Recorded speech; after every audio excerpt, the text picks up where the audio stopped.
Hi, friends. In today's Cosmic Wisdom video, I want to have a conversation with you about how we approach physical limitations in our body. Okay. So I have a lot of clients, and this comes up often that clients may be feeling angry, frustrated, victimized in some way by their body's lack of function or ability to the level or standard that they would like. Sometimes that's due to illness, sometimes it's due to injury, sometimes it's due to just the general aging process, right? Our bodies, our physical bodies aren't always able to show up for us with the strength, the flexibility, the stamina, the physical mobility that we would like. I personally have an injury right now. I have several injuries, but I'll just show you this one. I was surfing in March, and I tore a ligament in my thumb. So this is very limiting, constricting. I can't hold weights the same way. I can't lift. I can't do certain activities. I can't do a down dog in yoga or a plank. So I've become very adaptable and figuring out like what are other things I can do, modifications to work with my body, right? Instead of seeing my body as the enemy. I'm so upset that I could do that. I could self-blame, be annoyed that, oh, how stupid I was that I caught that this injury happened. And I could blame external circumstances or other people. I could just generally be irritable that I am limited right now. This is an encumbrance. I canceled a camping trip because it's like, ugh, do I want to deal with this and setting up my tent and everything's harder, right? Um, this is very much the archetype of Saturn. So I want to talk about Saturn for a moment, and then I'll go back to mindset shift. Saturn represents our physical embodiment in this material manifest world, right? Our soul is in this structure, this form, this casing of bone, muscle, tissue, skin. And thank God for that, right? Like we're grateful to be alive. We're given the body we're given. We take care of it to the best of our ability. And that's where we have some control, right? There are certain things we don't have control over: our genetics, the things we inherited, the things we're more susceptible or prone to, our shape, our size, right? Certain things are beyond our control and certain things are within our control. So it's very wise to look at and distinguish those things and know what we can control and let go of what we can't. I'll speak more to that in a moment. But Saturn is also the archetype of structure, boundaries, and limits, right? So there are certain things I can do in my body, and then there are certain things that are beyond the limit. Feeling restricted, feeling contained, feeling sometimes put upon or like stuck and like, oh, I wish I could, but I have to. That's a very Saturnian kind of feeling. Now, depending where you have Saturn in your birth chart, you may be more predisposed to physical health issues that are limiting to you. I happen to have Saturn in Aries in my first house. First house is your physical body. Saturn is not so happy in Aries or in Cancer. Saturn does best when it's in Capricorn or in Libra. So you can take a look in your own birth chart where you have Saturn by birth. I did not pull the lucky draw on that one with Saturn in Aries, which is inflammation. And I do have an autoimmune inflammatory disease. And I have Saturn in my first house, which is my physical body, is always sort of in pain, right? And for years and years, from childhood all the way on. So not so naturally lucky around Saturn. Having said that, Saturn is also the archetype of perseverance and determination and commitment. And I have long-term goals that I seek to accomplish, and I understand it's going to take work. And I have always been very, very committed to my physical embodiment, my physical strength, learning about my body. I'm a certified yoga teacher, but I was very athletic all through high school, and I swam, and I've learned to work out with weights when I was a teenager, and I've done that my whole life, and I've gone through all kinds of different, physical therapy at various times, but I have a master's in nutrition as well. So like learning about what do I need to do to take care of this physical body, right? So again, also, if you have Saturn in your sixth house, there might be some limitation because sixth house is like your overall general health and your day-to-day routines. So Saturn in your sixth house could indicate that on a day-to-day basis, there's always some feeling of constriction, limitation, exhaustion. It's just hard in your physical body. I'll also say that by transit, when Saturn, wherever it is in the universe right now, it's in Pisces, by transit, wherever, if Saturn is going through your first house, or if Saturn is going through your sixth house, or if you're having a challenging Saturn transit to your sun, which is your sense of vitality and energy, or to your Mars, which is, so it's helpful to work with an astrologer or to look for yourself. What Saturn's doing in your chart, because those are often indicators when I see that in a client's chart. The first thing I'll ask, it's like, oh boy, Saturn is moving into your sixth house or has moved into your sixth house. What's going on a day-to-day level in terms of feeling restricted or on a physical energy level? What's going on? How do we strategize around that? Okay, so let's perfect segue. Let's strategize. Um, Mindset is really key. Um, if we start with the idea of, well, I'm just limited, I just can't do that anymore. And we basically, it's a non-starter. Like, okay, I'll never do that again. I can't. I tore my ACL last year in my knee. Okay, doctor wanted to do surgery. I got a second opinion who said, don't do surgery. The outcome is not even any better than not doing surgery. Just do really strong PT. And I worked with a great PT guy for 6 months. I did all of my exercises. My knee got strong.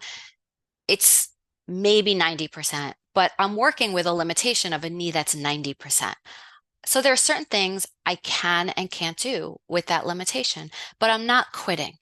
I'm not saying, oh, I'll just never do pigeon again in yoga on my right knee because I just can't bend my knee that way. I'll never do a child's pose. Well, I could do a child's pose with props. I can do a reclining pigeon on my back. So this is about modifying and adapting to what your limitations are, which is another way of saying it is really just not allowing yourself to, um, just not allowing yourself to be eliminated from the game, right? If you look at it as this is play, I'm playing in my body, I'm playing with my strength, I'm playing with what's possible. That's a whole different mindset than I can't do this, woe is me, right? So if it's like, oh, how creative can I be? What other exercises can I learn? With this right now, like I said, I can't lift weights and I don't want my upper body strength to completely disappear. So I figured out that I could put on my boxing gloves, which are weighted, and it has the same structure and stiffness to protect this joint. And I can use my boxing gloves and do an arm workout that way. That's fun. It's creative. It's like thinking outside the box and saying, okay, well, how else might I shift and change around what my body is doing and try something new. So no, I'm not going to do a down dog for I don't know how long. But there are other ways to stretch my calves and to stretch my low back. And so I'm modifying. I had a wonderful yoga teacher and colleague friend for many years, Claudia, and she taught me in a class once that using props is an advanced level practice, right? Beginners often don't know how to use a prop to help them. They don't really even understand the poses enough to know that they need a prop or how. And a good teacher will help a student learn how to modify a pose for their body and their ability at that moment.